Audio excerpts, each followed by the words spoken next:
I was dancing to the music. I was dancing too. Yeah. Hello. Good morning. Good Great afternoon. Good news. day. My audio and sound has been fixed. I learned how to fix it myself. I'm Yay. so awesome, but I can now hear the music playing. So I'm so pumped. Yay. Love that. Good morning, everybody. Welcome to another opportunity for the RANT, Radically Affirmative New Thought. And I'm here with the beloved Dr. Jonathan Zenz. And I'm How's it here going over with there? beloved Steph St. Amand. And we get to be together. And we get to be with you. So we're so glad that you're watching. Always grateful that you're watching. Yeah. If you are watching, love, like, share, you know all those great things. But for sure, let's share your radically affirmative new thought in the comments. Let's get the conversation going. Yeah. If you have a thought you want to share, we would love to read it and get to know you a little bit better through your beautiful creative expression. Yeah. So absolutely have fun in the chat. I'm Oh, sharing on my phone real quick. If you're wondering what I'm doing. yeah, and don't forget to share. Okay, here I go. Yeah. Share. If we tell people to share, Yes. we should maybe share ourselves. Let's share. Let's share ourselves. Right? Let's share That's exactly ourselves. what we're doing. We're Well, and sharing isn't that what we're ourselves. doing in every moment of every Yes, day? We are sharing of ourselves in this thing we are called sharing life. ourselves. Yes, exactly. And I think the question then for me then becomes, what is it we are sharing of ourselves? Are we Yeah. sharing our disappointments or our joys? Are we sharing a mix of those things? What is the value of sharing our disappointment or sharing our joy? I've got a lot of questions today. Bam! Wow. Yes. Oh my God. Life is about sharing yourself for Yeah. sure. We are not in this journey alone No. at any point. At any No. point. A lot of my messaging lately has been around, letting go of the notion that we have to be siloed in our lives. That's We right. are in this Yeah. thing called life together, and let us find the cooperative and collective support that exists all around us. And I think sometimes we forget that. I know I forget it sometimes, Yeah. but boy, I'm grateful when I reach out. I am so Mhm. grateful when I reach out. Yeah, like life is precious. This day that we have is so sacred. And Mhm. so because like our time in this experience is a finite experience, having this day to share yourself, having this day to be in communication and in connection with other people that, Mhm. make sure that you're investing your time, your energy, and your mind space with people who aliven you, people who share your values, share that expression. People who spark up when you enter the room, those are your people, honey. Mhm. Yes, indeed. Yeah. And let go of the notion that all people have to be your people. Oh, yes, please. Let's do Yeah. that. That is a Yeah. recipe for disaster right there.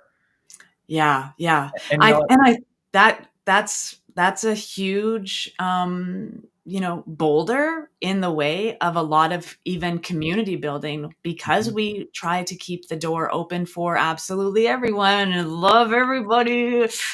But, there are people who will find their own people in such a way. You don't have to be everybody's person. Mm-mm.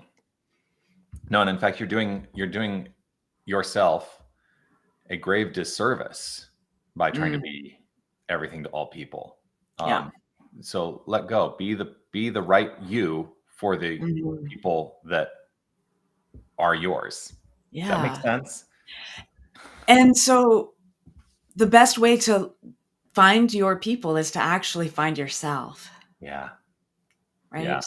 The more you know about yourself, the more you discover who you are and where your lines are, where your passions are, what brings you joy, what gets your heart space going.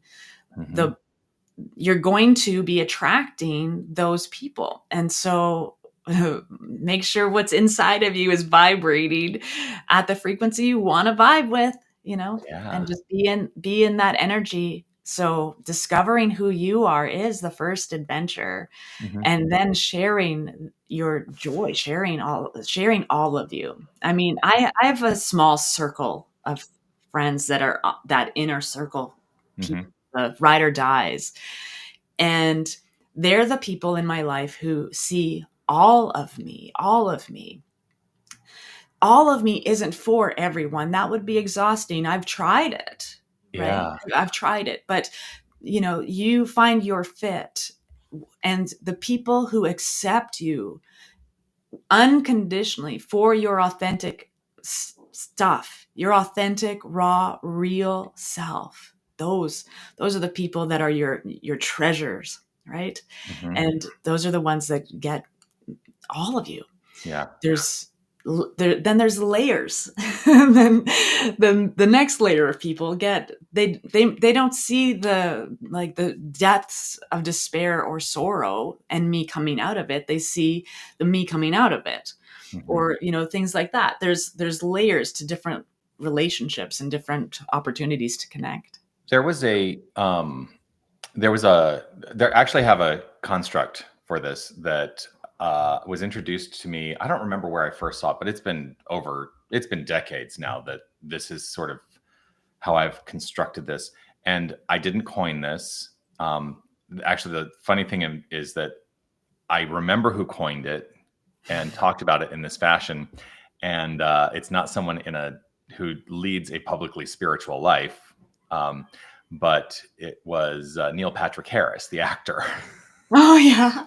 Yeah, but it resonated with me so well, and I thought this is a spiritual lesson for us all. And Hmm. when I explain this, I don't want to say that there's any part of this that diminishes authenticity, because I think in all of these aspects and all of these facets of the way we express our lives, authenticity is really paramount, at the core of all of it. But in sort of the way that you described, he says that he lives his life in three facets in terms of his relationship to, you know, to others. Um, and he has a very public life, right? So that was one of them. He has a public life, and Hmm. there's a facet of his life that is very public. Well, we all actually have that. We all have public lives. Like Yeah. the person that you are walking down the street, not that many of us walk down streets anymore, but the person that you are, like at the grocery store, or if you're out at, I was going to say mall, but malls aren't really a thing as much either. Anyway, I'm getting lost in the details. But the person that you are in public is your public life. Yeah. And you can live an authentic expression of that public life. And then the sphere narrows down a little bit to your personal life. And that is your authentic self that you are willing to share with your closer confidants. And it is not necessarily uh, the same as your public life, but you have a personal life as well. And Hmm. then you narrow that down even more. You bring in the sphere even more, and then you have your private life. And that private life is not even part of your authentic self that you would show to your closest confidants. And I think we get into this thing sometimes in our culture of like, we have to like explode all of our private stuff out there so that we can Yeah. heal it. And I'm like, that may not actually be the best path to healing. But if you recognize and have a willingness to open up in your own awareness around the things that need to be addressed within you, and not explode them all over every person out there, Hmm. maintaining your private, your personal, and your public lives, that is something that has really benefited me in my experience. Mm. Yeah. Yeah. Hmm. Yeah, me too. Hmm. Absolutely. And honor The honor those aspects of the self, Yeah. right? Yeah, They're yeah, all important, and they're all necessary, I think. yeah, absolutely. Yeah, I mean, I am in I would call a healthy, loving relationship, Hmm. married, and um, we say often to one another, "Oh, I'm so glad you don't live inside my head." Right. Right? Like, because if we had everything, I can one heal when you have every every thought? Can one heal? Like, you have to be able to think things, write things, get them out. They're like all these important practices we do to honor that healing journey, Mm-hmm. or our remembering who we are. Mm-hmm. And some of that, it's just for you. It's you and the divine mind working it out. And it doesn't need to be shared beyond that. Who is it helping out there? It's for you. Yeah. Yeah. Yeah. That's good stuff to think about. Right? There's Sherry. Good morning, Sherry. Oh, good morning. Good Always morning. always grateful to see you online. Yeah, Sherry, And I know you've got some radically affirmative new thoughts. Let's go. yeah, bring it. Bring them. The funny thing is, I could just go get Sherry. I mean, she's literally right down the hall from me. Put her on the hot seat. Yeah, I do that though, because she's in one of my advanced classes, and I do stand and delivers. I put them in the hot seat. I'm like, here's this Yes. thing that I want you to now talk about. Tell me about it. Yeah. Explain it. How Express it. How do we learn? How do you understand it? Yeah. Yeah. I am in this, because I'm in this fresh new phase of my life, having let go of a whole bunch of things. But I'm in this very fresh place. So I am studying again. I'm the student again. I'm picking Yeah. things apart, and like I'm learning about business business and being an entrepreneur, Mhm. but with a spiritual aspect to it.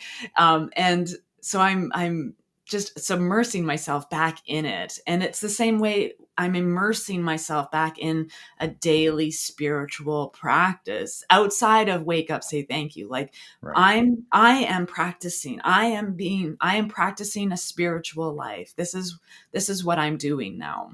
Mhm. And it's so rich and it's so joyful that I get to study, I get to pick apart, I get to devour, I get to practice, I get to embody, I get to impress upon myself. Mhm. And that, lather, rinse, repeat. Mhm. And the our teachers are just so valuable. Are the people in front of us facilitating great conversations and helping us understand ourselves better and what it is, fine tuning our personal purpose. Yeah. Who am I? Why am I here? What am I doing? Mhm. How am I doing it? Great facilitators. My approach to, because I facilitate, classes and things like that, and I often say I don't call myself the teacher of the class. I call myself the facilitator of the class, because I am just Hmm. as much a student in that environment, I think, um, as others, because I am always learning in that Yeah. paradigm.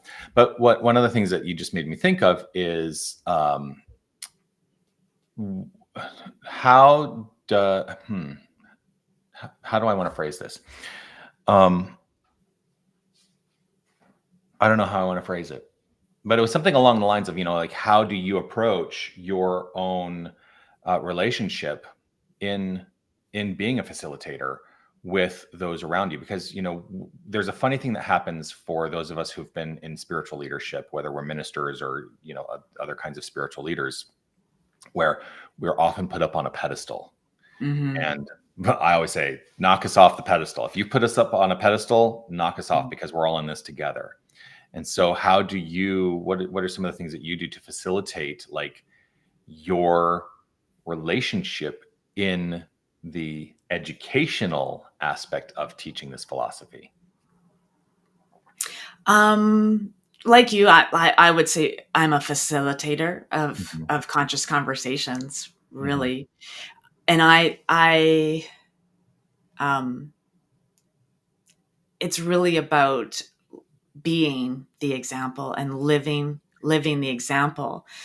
And so what I hear most often from, people who participate in my classes or my courses or my workshops or whatever, or are part of my life and my community, Mhm. um, thank you so much for your authenticity. Thank you Mhm. so much for making this real. Thank you so much for um, being the example like that. So I know I'm living it when people are seeing it and reflecting it back to me.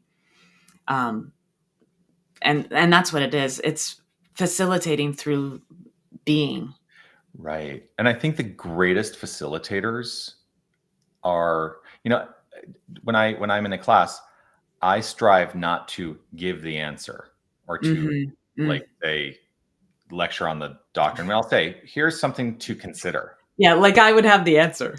Yeah, but a great facilitator is someone who creates an environment and a space where people can allow the answer to well up from within themselves, because inherently the answers all reside within us, because Mm-hmm. we're not separate from the infinite knowledge that created the universe.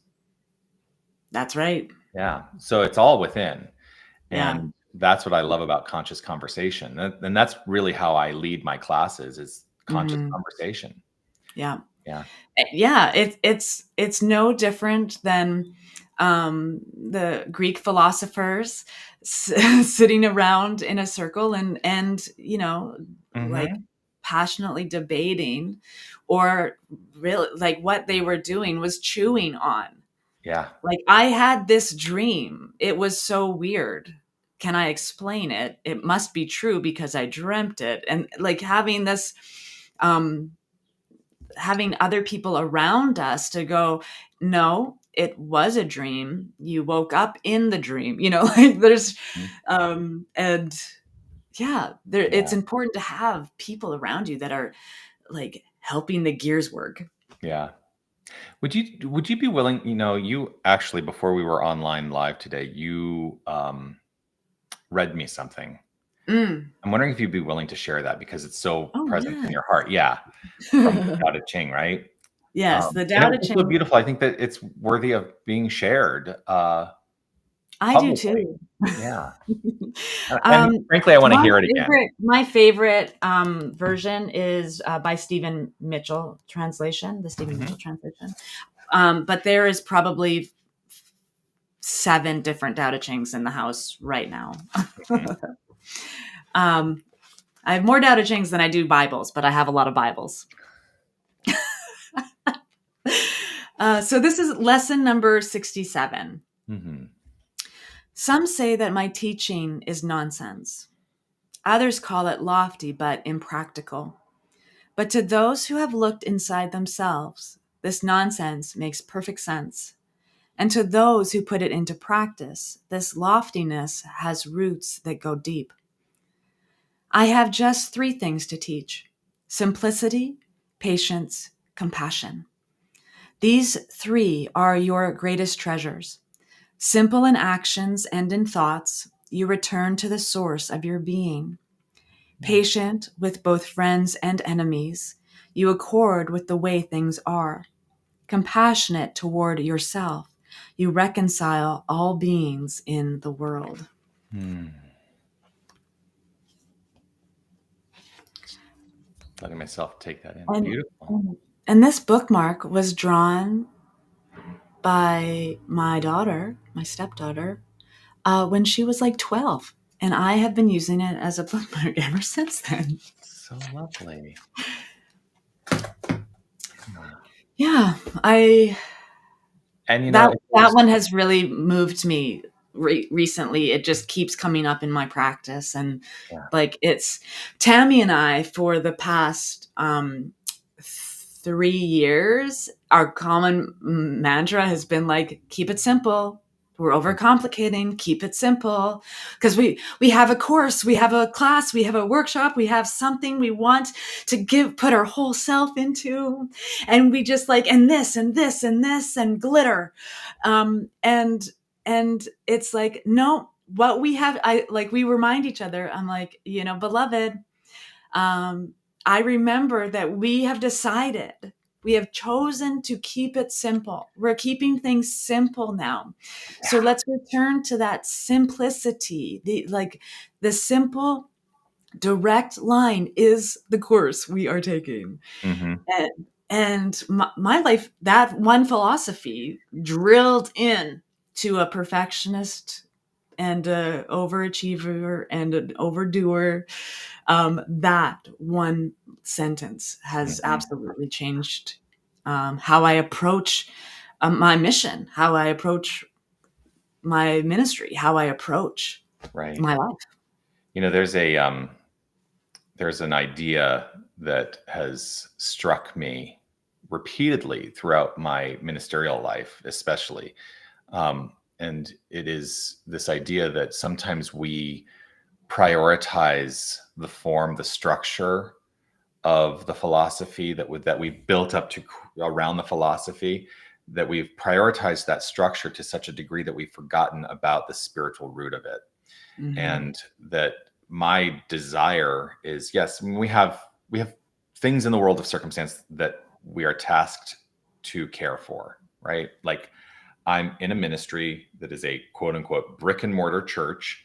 Mm-hmm. And so I have land to address, I've got facilities to address, I've got staff to address. Those are all elements in the world of circumstance, and those do have relevance and importance. But if I weight the importance of the structure over the importance of the philosophy itself, then my life tends to be askew. And so I'm always seeking to find, the middle ground that balances Mm-hmm. spiritualizing the experience and recognizing the spirit at the core of the circumstance, um, in relationship to the need for that circumstance to be maintained in a way. Mm-hmm. But also, it's a call, and this is where I'm really wanting to get to. It's a call to remember that we can let the circumstance dissipate and devolve into oblivion if it is not supportive of the spiritual idea, Yeah. right? And so, what are the spiritual ideas that can no longer be supported by the circumstances we have put into place? That's a great question, I think, because Mm-hmm. if you have a willingness to let go of those circumstances and allow what needs to be expressed to come up and express, Mm-hmm. boy, what a difference. What a difference. And that requires the second part of that Tao Te Ching reading that you just offered, which is patience. Patience. Simplicity and patience, both at play Mm-hmm. there. Mm-hmm. Mm-hmm. Yeah. And then the compassion for yourself is the foundation of patience. Yeah. How do you, Um, I want to know, because I know we've talked about this before, but I want to know your definition of compassion. How do you define compassion? just it might have been different before. Like it's compassion is a deep reverence for unconditional acceptance. Hmm. That's what comes to me today. Like I have ooh, getting glossy again. Yeah. Um I've shared with my community and with this community in this way that I had a really difficult few months there. Yeah. And because of that difficulty, I discovered the compassion in my life through me. I had to be compassionate for myself. And because I was there, I was not receiving it in the way I would have expected to in an organizational structure such as I found myself to be in. Hmm. I'm trying to be very diplomatic as well I as understand. generous. And but something happened like 3 weeks ago, and it was just an email. It was just an email, Yeah. but they received news about my experience, something that was going on in my life that had deep meaning. Hmm. And it was so cold, and it had lacked compassion, and it was from a place, an organizational structure, just letting me know the rules. Here's the bylaws of life that we are following in this structure of in the structure. But the action that had spurred that email was something that required compassion. Yeah. Something that like I it should have been received from a place of heart, Hmm. in my opinion. Mhm. in my opinion. I have a question So though. that deep sense of reverence for acceptance is like Yeah, that is my self-compassion is right. what I'm finding that place. So I have a question though. Mm, So, and I'm going to talk about the circumstances for just a moment in the way that I've mm, heard them, and I maybe because we're in each other's personal lives, mhm. so I may have a deeper insight into knowing what you're talking about. Right. But you received information that basically said, "Here's the rules here," and you use this word, and I found it very fascinating. I'm like, "Here are the bylaws. Here's what the bylaws say." Mhm. And what I want to ask is, those are bylaws of a certain structure, Yeah. and but are they congruent with the bylaws of your life? No. And if they're incongruent, then that's the thing. You're going to probably find conflict there. Yeah. And the manner in which we address conflict can be either combative or Yeah. compassionate. How are you choosing to be? Yeah. Because you're probably going to find incongruency in, and I'll use the language, in the bylaws of this related to the bylaws of your own life. And when I talk about, Absolutely. I'm talking about business structure because I deal with bylaws in a nonprofit organization a lot. And the bylaws are basically the structure. It is the document that says this Yeah. is how we are going to operate. It is our governance. Yeah. It is how we govern. And even if you do not have that explicitly written down for yourself, we each and every one of us have personal bylaws. We Mhm. have guidelines for how we are going to be in the world. And do your bylaws require an overhaul? That's a Yeah. that's a question. Well, and this experience, right? Like I have released um strings and conditions and Mhm. all of these things in my life. And so what I see in this you know as my value set is adjusting and evolving Mm, to greater degrees of love, greater degrees of truth, greater degrees of compassion. mhm, What I see is a requirement is if this organizational structure is one that is um, whose mission is to love or to be a loving presence in the world, their bylaw should reflect that value. yeah, That their value should be, or their bylaws, like, so any organization that I create in the future my bylaws will be definitely a place where we acknowledge we are a heart-centered and inspired community driven by our value, which is love, peace, joy. These are our values. So yeah, our structures, our models need to change at this point to better suit the global value that we're looking for, the values that we have a shared value, instead of business as usual, because that's the model that is broken. yeah. I saw, I know it will probably be a complete shock to you, but the algorithm of my social media has a tendency to show me um, New Thought ministers' messages in the field. Yep. Anyway, Yep. I know that's Hmm. shocking. That's Um, shocking to me. but you know what it makes me wonder? I'm like, these things get like pushed through in my algorithm. I'm like, I wonder what messages of mine get pushed through into other people's algorithms. Mhm. And they're like, hey, who's this guy? Anyway, that's a whole other story. When you're in my newsfeed, you're usually in an image of you on a stage going, Because I'm very like, hey. yeah. So there's a video that came across my feed yesterday, and I really took note of it because it resonated with me so well, and it made me think. There's aspects of this that we are living on a global scale right now, and I'm going to paraphrase because when I heard it, I was like, oh, I want to write this idea down. So I wrote it down in my own language, and basically what I wrote down is I said, a lack of ease in life is not due to something being broken. Really Mm, consider that. A lack of ease in life is not due to something being broken. It is a call for us to expand the container. yes, yes. If there is challenge in the world, our divine work is to reframe the world to expand the container, not to try to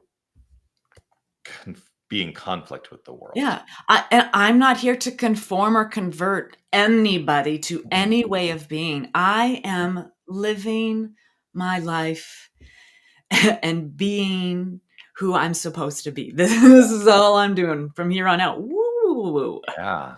Focalized, but it is not my intention, focus, purpose in any way, shape, or form to convert or to conform other people to a way of thinking or being.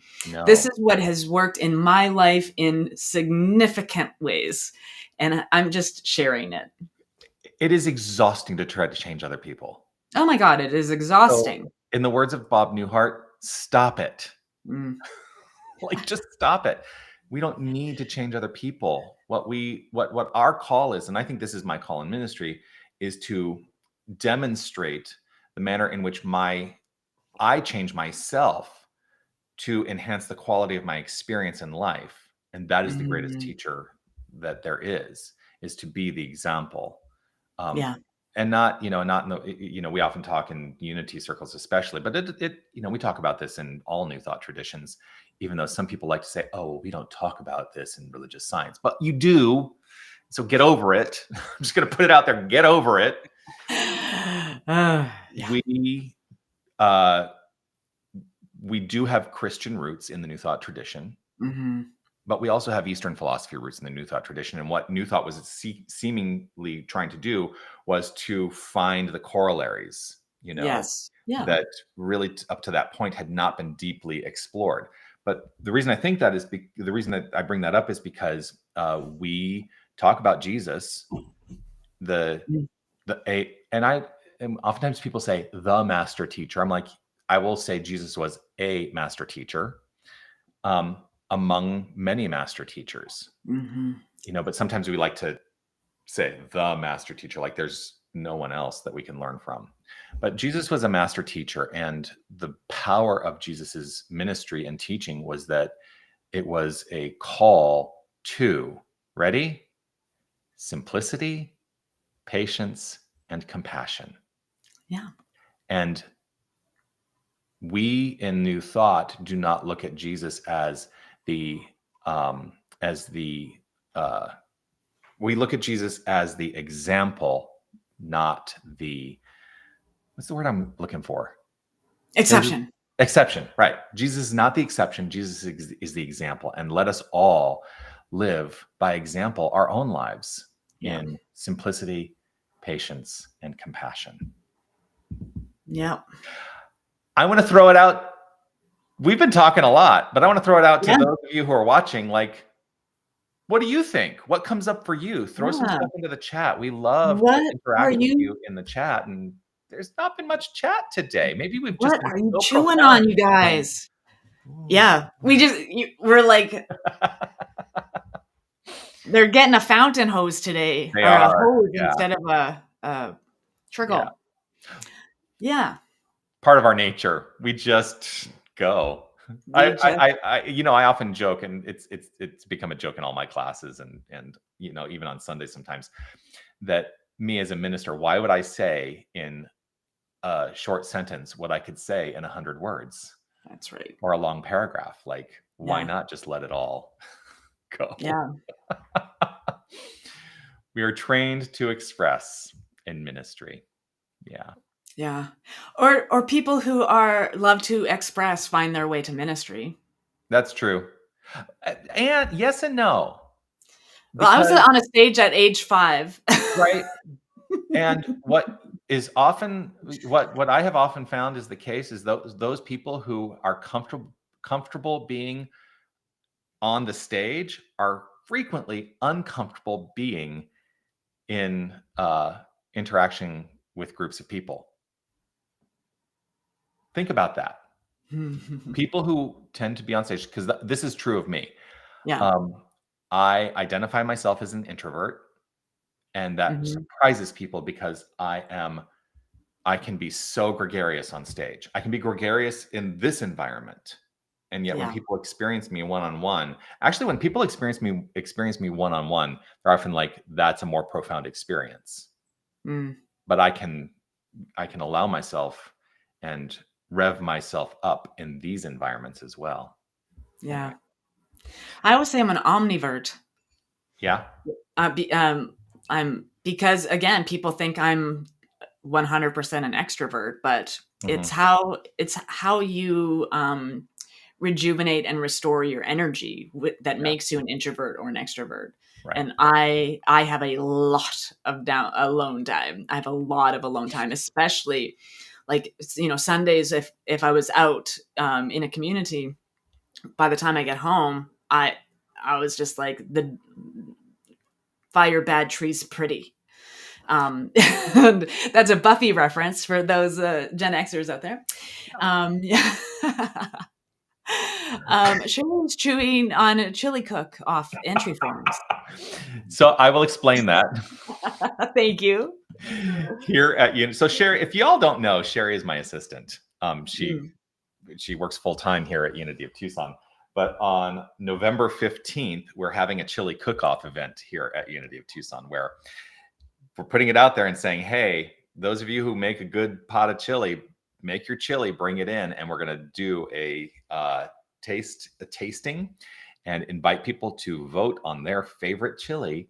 And there's a little, there's some awards that we're going to give out as part of our chili cook-off. So it's just one of the fun Nice. social things we're doing here. Yeah. Yeah. It's such a great community. If you're listening and in Tucson area and you haven't or don't go to Unity of Tucson, what are you waiting for? It's a great community, great minister, great people. Go. It's on We, Sundays. we You'll have a good find it. time. Google Maps will show you where it is. Mm-hmm. Yeah. Yeah. They have their own labyrinth, you guys. We have a beautiful labyrinth. Yeah, I Mm-hmm. love our labyrinth. So yeah, what else is coming up for y'all? Yes. Y'all. You can hear my What you grandmother. chewing on, y'all? Grandmother's from Texas, so that's the influence. Whereas sometimes I still say y'all. Yeah. Yeah. Yeah. Mhm. Yeah. We had a class. I've been teaching a class recently. The class is the 12 powers, which is one of the constructs that we utilize in the unity part of New Thought. And the 12 powers are what we would say are the 12 faculties, the 12 divine faculties that are part of each and every one of us as human expressions of the divine. But we utilize this book called Divine Audacity by Linda Martello Whitsett in our exploration of the 12 powers. There is a book by Charles Fillmore, who was one of the co-founders of the Unity movement, called The 12 Powers. The whole title is The 12 Powers of Man, but it's not just of man. It's the 12 powers of humanity. Yeah.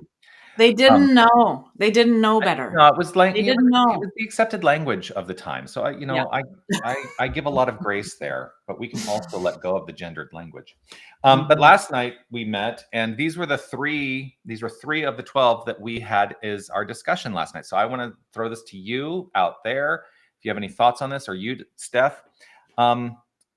The faculties that we talked about were strength, order, and release. Now think about what those mean as divine faculties. Like, what is the divine faculty of release, and how is it utilized in your life? How can you identify it and utilize it in your life? Or order, or strength. Yeah, the part of the dominant part of the conversation last night was to talk about the nature of tenacity. Right? That is actually how we can express our strength, is through tenacity. And so what is a time in your life when you've been tenacious? I think there's a lot of that for you right now. I mean, just in our conversations offline, you have really demonstrated extreme tenacity. The three powers in my life right now have been resiliency, like burning off all of that excess energy, tenacity, and audacity, like just those three things. But yeah, to be tenacious, it's a wonderful thing. Just do it. Just do it. Just do it. Yeah. Just be it. Yeah. I think sometimes people think of tenacity, though, as a negative trait.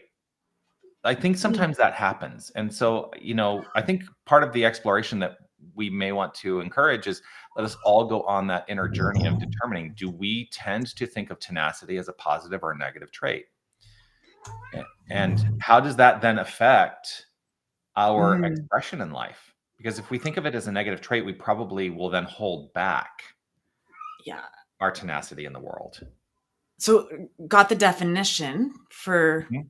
so that because I love how we label things, right? As human beings, we label something good or bad, positive or negative in our life. So Mhm. this is the Oxford Dictionary that has no feelings. Okay? It's just a definition. Mhm. So the quality or fact of being able to grip something firmly. The quality or fact of being very determined or determination, or the Mhm. quality or fact of continuing to exist or be persistent. So the tenacity of certain myths within the historical record, right? Those kinds of Mhm. things. Yeah. So some of them, I mean, persistence. These are all juicy, glorious words for me. Yeah. When I studied martial arts, I studied Taekwondo for 8 years back in the day, way back there, blow the dust off the gi. Um, you know, but determination, perseverance, determination, these are tenets of Taekwondo, Yeah. right? And so indomitable spirit, is a tenet of Taekwondo. I had it on a silver bracelet during those days, like just I'm indomitable. Mhm. And so faith comes into all of these words. The parent is faith.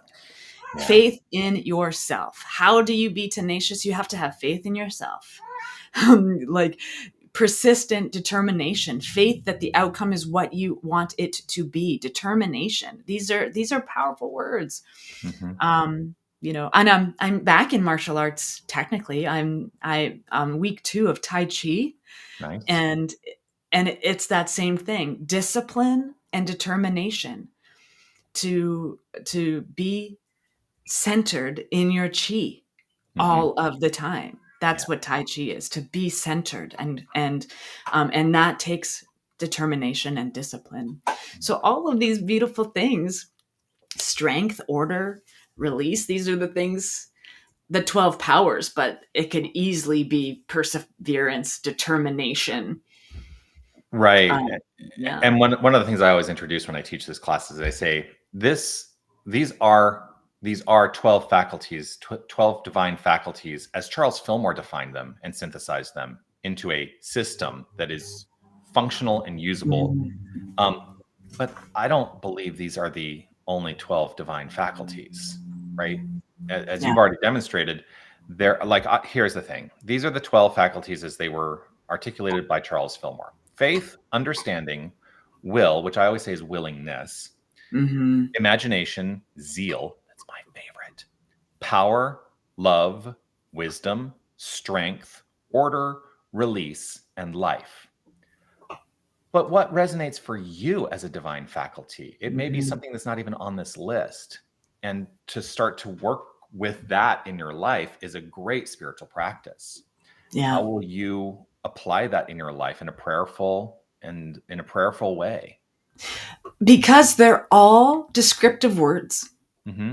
They're descriptive words. So how do you live with more zeal? Well, you be it. You define what that means to you Hmm. and be it. Yeah. There's like the oneness, wholeness, infinite, Hmm. the infinite universe, the infinite universe, not a infinite universe. Well, if you think about the multiverse theory, then we are in It's all one. but we are in Every infinite dimension, universe. every parallel universe, every time frame, everything, everywhere, all of it, absolutely. We're getting into semantics, but we're in an infinite universe among Mhm. infinite universes. Yes. Okay. But even the universe, we perceive the universe, Agreed. yeah, we perceive the universe to have edges, right? We have what we can say is the observable universe. That's, in astronomy and Yeah. physics, like that. Yeah. Oh, well, there's the edge. Like, and people wonder what's beyond the edge. Well, Mhm. infinity. Mhm. Yeah. Yeah. Yeah. But it's like, oh, we weren't given a manual. Like, have you heard that? Have you heard that? Right? We weren't given a manual. Yes, you were. We have manuals, right? How many spiritual teachers or facilitators have shared with us determination and discipline? You want to wake up? Determination and discipline. They'll use other descriptive words. Other teachers will use other words because there's a thread for all of us. There is only one of us. Hmm. And we all get a scoop of ice cream. There is enough for everyone. Because in an infinite universe, you can lack nothing. Yeah. And so let's talk about order here, Yeah. right? Like there's enough for everyone. Everyone gets a scoop of ice cream. There's enough for everyone. Hmm. How does order use that descriptor? Like the universe is orderly. Well, that's the nature of the universe. Yeah. Order is the first law of the universe. Think about that. Yeah. We talked a little bit about that in the class last night because I utilized that phrase. Order is the first law of the universe, and yet we could look into the cosmos, and I use that word purposefully. We can look into the cosmos and perceive chaos, Mm. right? And yet, fundamentally, at the micro level and the macro level, if you observe long enough, you then begin to understand the intrinsic order, even in seeming chaos. Mm. And I use the word cosmos specifically because, as I said last night, the opposite of chaos is cosmos, because chaos means a disorderly universe and cosmos means a well-ordered universe. Look that up in Mm. Oxford Mm. Dictionary. Cosmos means a well-ordered universe, and chaos Yeah. is the opposite of that. But they are actually part and parcel of the infinite wholeness, which is in and of itself fundamentally ordered. If it were Mhm. not, I don't think we would exist. I can't imagine how we could exist How could without our cells some stay together intrinsic if there order. wasn't an order to things? Yeah, How could our bodies be in form if there wasn't an order to things? right. Sherry, I love your mind, but my ice cream is the best, and all must only eat mine. Well, yeah, But hey, at least you're ice cream willing to is the share best. your ice cream. Peanut butter ice cream with chocolate is the best, and how anybody could think anything otherwise is completely beyond my own comprehension. Okay, but let's just be empathetic to people who can't have lactose. But Which I they, sit there and I think, I have a slight lactose intolerance, and yet yeah. I still eat the ice cream because Oh, I have found a substitute. I have found, oh my gosh, it is so delicious. I am not sponsored by So Delicious, you guys, but it's cashew. Mhm. Sherry, you'll love this. Cashew peanut butter chocolate brownie. It is lactose free and gluten free. It is my new best friend. Love. I'll have to look Yeah. that up. I'm But like, hey, So Delicious, if you want to sponsor me and the work that I do in the world, we have a great mission. I deliver delicious conversation. You deliver delicious plant based ice cream. there you go. Sounds like a plan. Have we gone off the rails? Gone off the. That's how I do these days. I just like, what rails? What rails? I don't need no rails. I got no strings to hold me down. Oh, oh, Yeah. Pinocchio. But so strength, order, and release. I mean, these, Mhm. I love the 12. You pulled this book out. I have it sitting grabbable. Like it Like, wasn't even on the like shelf. It was like we're ready for me to grab. we're in different countries, and we have this within arm's reach, like both of us, right? Here, Yeah, let me pass you mine. yeah. Here. Trade. Okay, Yeah. and I keep promising because I know I'm acquainted with Linda who wrote the book, um, Mm-hmm. and Get her on here. I will reach out to her soon Yeah. and say we would love to have you chat with us on our rant. Here's a good question. Yes, pull that up. Thank you. Yeah, so chaos is a matter of perception and conception. Um, Fundamentally, I would say that is an accurate statement. But if we say that about chaos, we also have to say it about cosmos, because everything that we perceive exists for us. Everything Mm, that we can conceive of exists in some form in consciousness, and it is demonstrating in form in some manner or other. So, I mean, that's kind of a cop out answer a little bit. But yes, I would say yes, chaos is a matter of perception and conception.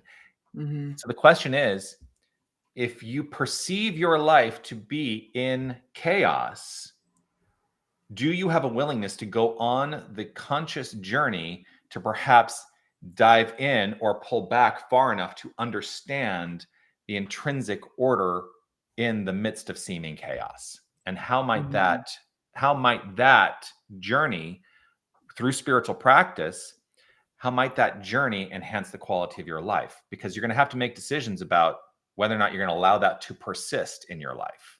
mhm. What are your thoughts on that stuff? I have this thought that some people thrive in perceived chaos, that like they're lot it's like they and I shouldn't say they, because I have been this. My 20s, I and beyond.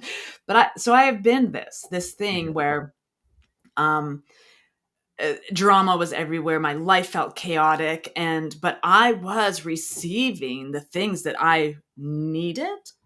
Mhm. I believed I needed this chaos. I needed that, and I was thriving in it because it was a part of my identity. It was, oh, look at me. I got out of bed today even though I'm chronically depressed.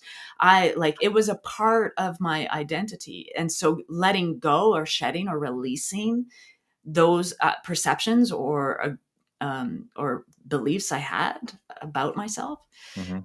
that melting away the chaos. And so here I am, miles in front of it, being able to see. There are people I know in my life, acquaintances far distant, that are, every time we bump into in a grocery store, they how are you? I'm doing great. How are you doing? And the whole story just unfolds, probably for the 70th time, hearing the same. Yeah, your life is chaotic. I know you like it this way. I can tell that you're enjoying it. Like, I can see that this is, it's not chaos. It's who you are. It's like that you're the common denominator in this situation. There's this beautiful grace in that. Yeah. Just accepting that from this point doesn't look like chaos. It's just them being their authentic self in the way that they are in that moment. Yeah. The other thing that I want to acknowledge is that we, and I've done Mhm. this, there are times when I still do this. We maintain chaotic consciousness only because we gain something from it, whether we have an awareness of what we gain or it's below the level of awareness. We gain something from it. And so it maintains itself in our experience. Um, and if you want to dissipate the chaos, try to figure out what you gain from it and then Mm. find something else that brings you that gain, that is Yeah. more rooted in order and the cosmos. And I love this follow up. To do that, analytically dive into your chaos sounds like a hero's journey. It absolutely is a hero's Absolutely. journey. Yes. Absolutely. Yeah. Yep. Yeah. I think too, like, as you were just saying, that the curriculum is something that I have been using as this language to get through something, because I was in that really tough place. So a few months ago, I was like, and I'm like, I see a pattern here. I see the pattern Hmm. in my life and around me. I'm aware that this is a pattern, and I'm like, I've done this. I've passed the exam on this. Why am I doing this again? I've passed the exam. And Tammy says to me, well, what's the curriculum? Like, if you walk back, like, what is this lesson here? and take a look back. What are your study notes? What's your curriculum? And I was like, oh, so I designed the syllabus for this lesson, and I can finalize my exam, like I can finalize it. I've got all my notes. And so pulling back, writing out, like coming to an awareness of, this is what I gain from it. This is when I'm through this lesson, I will have gained this. I did that. I was like, here's my curriculum. Okay, now I know how to get through this situation perfectly, because I just wrote out my manual for how I've gotten through this before. What is it I really want to learn from this, so that I don't repeat the pattern again. So that's great. And, we're at the end of, all of a sudden I looked, I'm like, oh my gosh, we're at the end of the hour. Wow. But one of the things that I always offer in my community on Sundays is we're now calling it life practice. I used to call it homework, and then I was like, well, people have an adverse reaction to the word work, so now we're going to make it home practice. And last week, 2 weeks ago, or a week and a half ago, when my associate minister gave the Sunday message, he said, I want to change it from home practice to life practice. And so I have accepted that. Awesome. And now we're just calling it our life practice. But if we do not make what we talk about practical, then what's the point of even talking about it? So I think that is the practical thing to offer. If everyone who is engaged with this live stream today, or if you're watching it in the archive, go write out the syllabus of your life. Go write out the curriculum and see what comes up for you in that activity, and see if there's anything that you would like to modify or adjust in the curriculum of your life. And then, you know what? Modify it, adjust it, and see what unfolds. I think that's what I want to leave people with today. Beautiful. Brilliant. Love it. Love you. Love everyone. Thanks for being here. Yeah. Feels like all of a sudden, oh my gosh, it's over. I know.